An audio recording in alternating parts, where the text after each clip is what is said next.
It's the second day of the prelims in the Opera Euro Rapid. 16 players. The first few days we play 5, then 5, then 5, and then the top 8 qualify for a playoff. Now today, the players on the thumbnail and, this little title, it was a relatively peaceful day. Out of 40 total games, there was only 13 decisive ones, 27 draws. Yesterday, there were 24 wins and 16 draws. Players wanted a bit of a breather today, but I found some very exciting games for you. 6 games, a lot of different names, a lot of different players.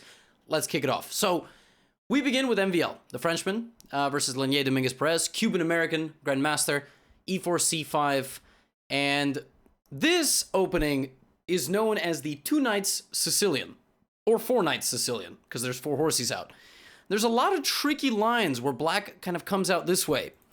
White plays takes e5, drops the knight out to d5 and plays knight e4. So what you're doing is you're looking at knight d6 and c4, trying to punish black for having a lot of dark squared weaknesses immediately.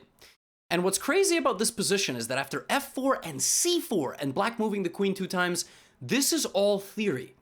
This is all considered the best way for white to play this position. King e2, f5, and then knight comes back to f2, and when the bishop comes out to a6 pinning this pawn, white plays king f3. I swear, I'm not lying.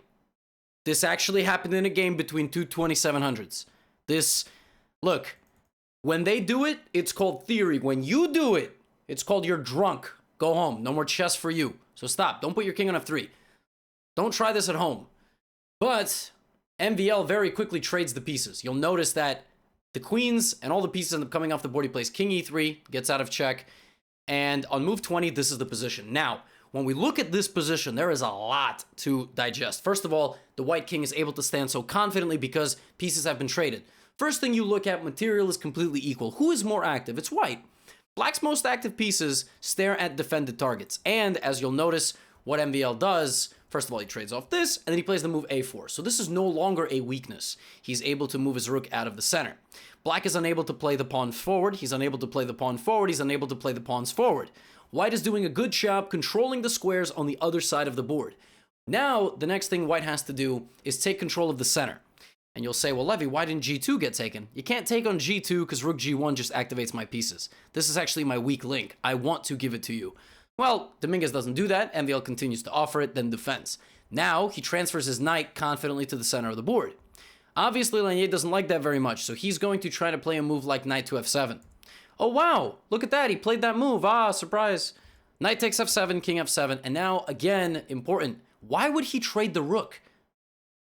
Because the rook has been removed from the control of this side of the board. And the second that happens, a5. MVL is able to play down the middle and on both sides at the same time. And he's able to do that because he's got dominant spatial advantage, control of key squares, more active pieces, and better coordination. He breaks through. Rook b8. Rather than defending passively, Lenier wants to create counterplay on this pawn. Rook b5. Correctly realizing that if this trade happens, rook takes b5, cb5, you get what's called a pass pawn on one side of the board as a constant distraction to the black position. Maybe this is holdable for black, but it's highly unpleasant. And now black has resorted to passive defense. He plays g5 to continue to expand on this side of the board. Rook c7, b4. A pawn break to create a c-pawn. Pass c-pawn.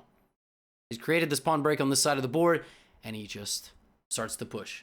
Now he tries to get the bishop out of there. Again, the forcing nature of the rook trade is what allows MVL to give the pawn away.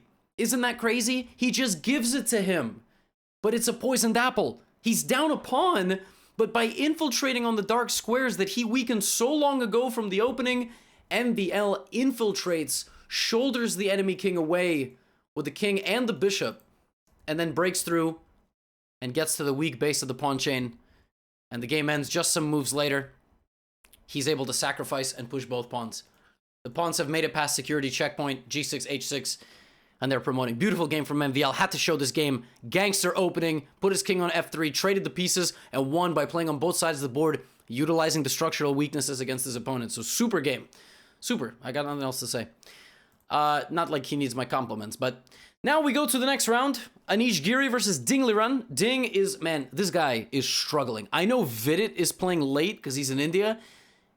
These rounds are between like 1 a.m. and 5 a.m. for Ding Liren. The fact that he even accepted this invitation, nothing short of incredible. Now, the Ruy Lopez main line. Normally here, white is castling or playing the move d3. White does not play the move knight c3. We are so deep into the trenches now for Anish. And Anish just gets like a super just normal game of chess. h3, covers g4, kind of instilling a little bit of life in what is known as a more classical Ruy Lopez. This kind of becomes an exchange Ruy with dc, bishop c6. Watch how easy Anish makes this game. Knight d2, knight f8, knight e2. Remember, you got to go one step back, two step forward. Words to live by. Knight g3, knight f5. Big decision for Ding. If he takes, he allows me to have this nice post. I'm going to play queen g4. I'm going to play knight e4. And, ladies and gentlemen, what is the key pawn break that Anish Giri wants to accomplish in this position to make progress to attack Ding's king? I'll wait. You said f4? Yeah, you're right. He wants to play on the king side. And that is why he transfers all his pieces, even making the trade, queen g3, and what'd you say a long time ago? What'd you say a long time ago? You said, oh, you said f4, right. Yes, exactly. He wants this. This is how Anish is going to make progress. He has no light squared bishop. Look at his beautiful scale. Every single pawn on a light square, occupying squares to counteract this bishop, and Ding has to play this game very precisely. All right, now we get this. Now we got the knight versus bishop. Now you got to dominate the dark squares too. Rook g1 and g4. Anish Giri finding a way to same side attack Ding Liren with queen g3. But Ding is defending to his credit. He's looking for pawn breaks of his own. He's looking to trade the queens. But d4, Anish keeps it all together. Now Ding Liren goes immediately for the open file. So we get d5, bishop drops back, and he trades. Why does he trade? Because now there's isolated pawns. However, he does need to counterbalance that with the fact that the rook is coming into b2. So he puts the knight on d4, the rook comes to b2, and he's able to defend his a3 pawn and potentially create still complications on this side of the board. Oh yeah, it's the endgame. We can also bring the king. Hello, c3. Now this move is trying to get him to take, so we could go here. But, ladies and gentlemen, who's guarding the d6 pawn? That pawn that we took the queen a long time ago. That's what these guys do. They're so good. They see the future. Well, not like your future, my future. They see the board's future. And he's able to just bring all his pieces forward together. Even the king. The king's the most advanced piece on the board. This game got a little bit weird in time trouble. Like, Ding created some counterplay with his rooks all over the board. Bishop f5. And took the g6 pawn. And he made this a little bit more complicated than he had to. And Ding actually allowed him to make the queen, sacrifice this bishop. And even though Anish has an extra knight, he's going to lose some of these pawns and we might get to a drawn endgame. Except, Ding Liren made a horrible mistake. He played the move g5. Ding Liren had to play king d7. He had to, for this move, avoid this move coming with what's called a tempo. In the game, he plays g5, and after check, king d7, rook e7, I'm not worried about your pawn. I keep checking your king, and I push, and the game's over. Doesn't matter if you're making a queen.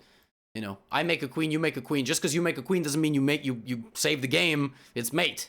Knight a7, some sort of mate in 2. Queen a5, queen e5, something like that.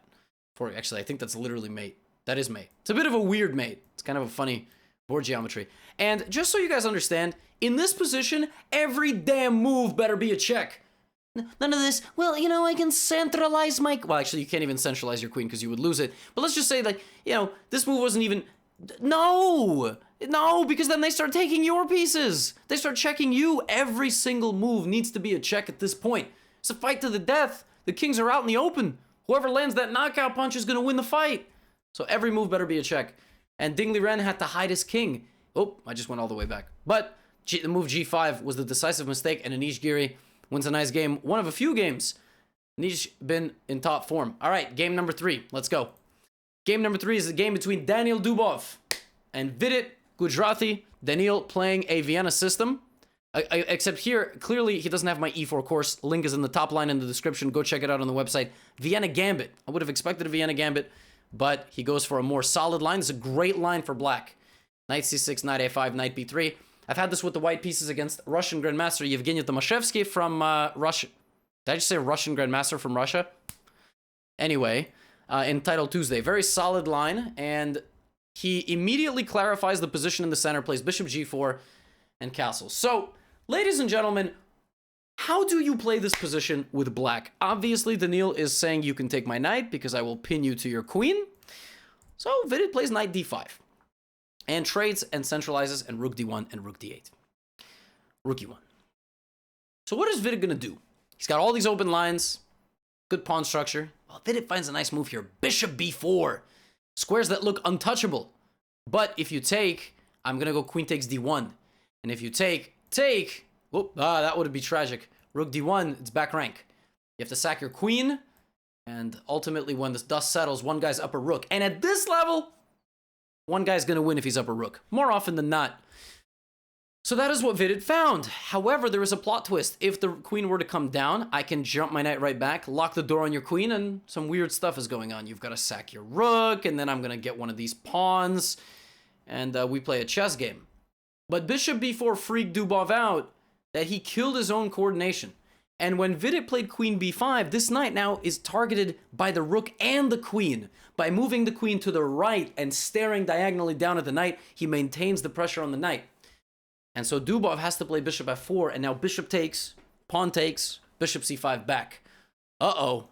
You could take my rook on e8, doesn't really matter. Even if you do this, VIDIT is just picking apart Dubov's defenses. Every time Dubov makes a move, he weakens something, right?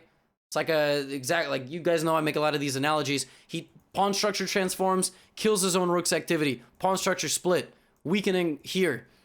And VIDIT just plays a beautiful queen b3, hits the rook, bishop slides back, and rook c8. Now the bishop is pinned to the rook. Queen e1. Back rank trick. Don't get back rank mated. Always make sure that your back rank is safe. Instead, he picks up a second pawn. Bishop a. Look at this move. Bishop a5. Look at that flex. You can't take because this, and you're pinned, so there's no back rank problems. And VIDIT brings back the queen. Creates a little luft. h6. g4, rook d8. And Daniil Dubov resigned the game. What a win for Dubov. For VIDIT. Just clean opening win, traded the knights, and just immediately, the second he had a chance, he just melted, just absolutely melted. Great game by VIDIT, defeating a very, very strong player in Daniil Dubov. Fourth game of the day. This game between some of the wild cards. You might not know these players. Matthias Blubaum is a German Grandmaster. He's top 5 in Germany. Very strong player. Sam Shankland, also like top 5, I think top 6 maybe in the United States in classical.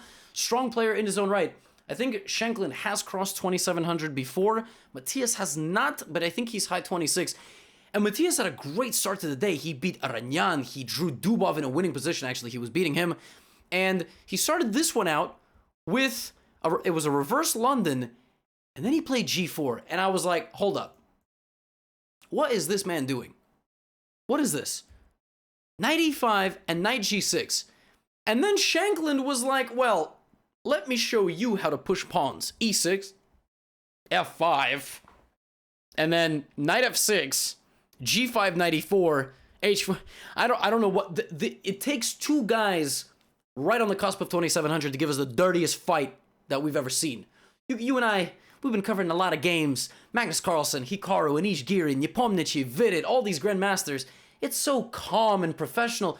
You leave it to two just under 2,700 rated GMs. These dudes are fighting like they had 6 shots each at the bar, and they just took their shirts off and started punching each other in the face. It's the most beautiful thing I've ever seen in my goddamn life. Let's see what happens. dc5, knight c6. Look at this. The queens are just staring at each other. No one's moving. Stubbornly just, nope. Queen b3, king f7. Oh, God, good move. Guarding the pawns. And right here is when after c5, there was a haymaker unleashed right in this position. Rook takes h4, sacking the rook, so queen takes g5, hits both. b5, knight a5 hits the queen takes g2, and the queen is sneaking in on the back rank, and this rook is trapped on the edge of the damn board. The rook's just trapped completely. Let's put it this way, ladies and gentlemen. This game was a lot less of a masterpiece by Sam Shankland than it was a God knows what went on in this game with Mr. Blubaum. I mean, Sam Shankland played a very interesting game. He played a very nice game. But y'all, what is this? I mean, if there's beginners watching, I want you to emulate some of the things that these guys do, but not all of the things that these guys do. This does not have my blessing. I don't want to see you pushing all these pawns on this side of the board, leaving your king in the middle like this. I mean, it was a competition to see who could push more pawns by move 20. And let me tell you, That is not what you should be doing in the middle of a game. These guys are obviously really, really good players, but I don't know what went on here. So I love it, but I kind of hate it, because while somebody won, this did not. Yeah, anyway, next game. But I have to show it. So, in this game, Hikaru Nakamura white pieces, Ding Liren with the black pieces. Hikaru plays the move b3. Hikaru's played a lot of classical. He also played classical openings. He played b3 against VIDIT, and it seemed to go. It created a big fight, and that's what he's doing. And at this point, Ding Liren had 2 points out of 8. Hikaru with 4 out of 8, and a messy game. This one was a very messy one. Ding Liren followed in the footsteps of VIDIT, who played 2 rounds earlier the same system. VIDIT did not play Rook h6, did not play Queen e7. But essentially, by move 13, both players decided that they were going to castle their kings in that direction. Now, at this point, Hikaru creates a light squared structure. He puts all his pawns on light squares. The problem is that even though he's got a clearly better position, because of, the damaged structure here, the more space in the middle of the board, like Ding Liren literally has no central pawns, so Hikaru has a lot of central control. The point of the fact of the matter is, my friends, that it's really difficult to make progress with white. Every pawn move you make weakens the light squares, and that's good for a guy with a light squared bishop. And Ding Liren, look at this, look what he does. Knight back, rook over. Then he starts expanding on the queen side. My man plays b5, a5, rook a6. He's like, look, I'm having a bad tournament. Let me just start a fight. Plays a4, and Hikaru's still kind of trying to find his way over there. Sacks the rook on g7. Sacrifices the rook on g7. All right, now it's game time. Bishop takes knight, knight takes bishop, rook d7, no rook trade. On second thought, maybe we get a rook trade. And it's funny, Hikaru criticized this move. He joined us afterward. He was like, I don't know what the hell I was doing. I don't know why I played rook g7. I'm down material. If I just keep my rook here and I find a way to slowly improve, maybe it's easier. But when the rooks come off and Ding stabilizes, in the endgame, you need at least 2 weaknesses to be able to infiltrate into your opponent's position. Also, as always, we are monitoring the pawn breaks, where in the position you can trade advantageously or not. And the problem is that if Ding Liren is able to activate his rook on the back rank here, because he's the only one with a rook, Hikaru's king will be in jeopardy. So Hikaru needs to find this balance between guarding his king, infiltrating, and targeting the potential weaknesses in Ding's position. And knight e7 was not played because queen was going to come in. So Hikaru got to this point, got his knight booted out, and now rook g8. So what's he going to do? f4. Fighting for the right squares, e5 maybe. Bishop d2. Why? Maybe bishop a5. So Ding goes back to a8. Queen h3. Why are we going to h3? Well, we're going to h3 because maybe we're going to make way for our knight. Or I should say not or, and we're going to transfer our queen. So Hikaru finds this way to coordinate his pieces and target that weakness. And target this weakness. And target this weakness. And here, Ding went for counterplay, but we stop it. Coming in with the queen is not good. Don't just give a check because you can. No, you get no bonus points for that. And now f5. f5 is a tough move because you have to leave the post. And now I'm going to play b4. Your king cannot be the primary defender. It's like putting Kyle Kuzma on, I don't know, anybody. A broomstick. Knight d4, b4, and that's it. It's all shattered. And that was really mean. I'm sorry, Kyle Kuzma. You're playing a lot better this year. But last year's finals were... Oof. I'm sorry, Kyle Kuzma. I'm sorry. That was not very nice of me. But this knight gets trapped, and it's over. The game is over. Hikaru clutches it out. The good thing about this game for Hikaru is he did not rush. He milked the clock. He got Ding Liren into the deep water and created chaos. And sometimes that's what you got to do. The engine wasn't always giving the blessing there, but in a must-win situation with the white pieces against the guy like Ding Liren, who is a great player but is struggling in this event, he's got a target on his back, and you're looking to win against him. Now, our final game of the day, well, it's the usual suspect. Magnus Carlsen versus Hikaru Nakamura. You know there is a decisive result in this game, otherwise I would not feature it. Magnus had a peaceful day, for the most part. That's why I featured him looking like a hippie in the thumbnail. Now, this one was a Queen's Gambit declined, which is something you are used to facing, or used to seeing when you see these guys play each other. But Magnus Carlsen took, and in a position where a quadrillion games go e3 or queen c2, not queen c2. I mean, you gotta you gotta stop black from playing the move d4. So if you play queen c2, it is a move, but you need to know what to do against this. You need to know rook d1. If you're a beginner, you're a newer player, I would say, don't let pawns occupy your center. It can get very difficult, but queen c2 is one of the moves. Magnus plays b4. Let me just say this. b4 is a move that has been played once ever, and it was played by a 2100. And no disrespect to 2100s, but they don't pave theory. So, could have been played in a blitz game. It could have been played, you know, drunk at a rapid tournament somewhere. But the Grandmasters and the computers are the ones, and the title players usually are the ones paving the theory. And Magnus early on did not really have much in the opening. This is not hardly anything. This is hardly anything, I should say. And Hikaru got a good clamp with his knight on b3. Very nice clamp. Rook a2, bishop e6. And Magnus offers this kind of trade. Hikaru says, I know the bishop pair is good, man, but you could take, and I'm good with that. If you get out of there, my pawns in the middle counteract your queen and your bishop. And I've got an open file from my rook, so that's nice. g3 stops your bishop's vision. Queen d7. Why? Maybe queen f7 is the idea. Oh, look at that. Well, I've seen the game, but that is the idea. But now Magnus really throws this game for a loop with the move e4. He does that to open the center of the board for his queen. If this happens, the center opens up.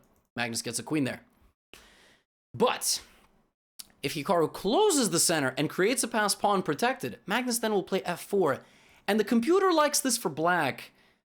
But you're not going to go e5 with black, because I'm just going to take and you lose. I open your queen and this. You can't take me because my bishop is guarding.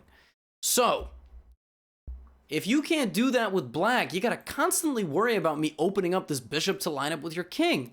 Just because the computer likes it doesn't mean it's a human move. So instead, Hikaru says, all right, we could trade, but your queen's not going to open. Your bishop can open, and this bishop's open, and the queen's open. Well, actually, that is a good move. It's not a terrible move, and you're going to see that move later. But Magnus puts his bishop into the middle and then moves it over. He maneuvers his bishop. Like in the middle of the game, just maneuvers his bishop so that his rook is open on a2. Now he plays queen g4, and Hikaru plays rook e6, stabilizing the 6th rank from both bishops. We get h4 from Magnus, and right at the door, he is met with the move h5, kicking his queen out. And now rook f6. And there is a threat to sacrifice on f4. At this point, both players have about, Magnus is under a minute, Hikaru has about 2 minutes. King g2. And a big question here, do you take? Do you sacrifice? If you take and play the move queen takes f4, white will play queen takes h5 and create problems for you.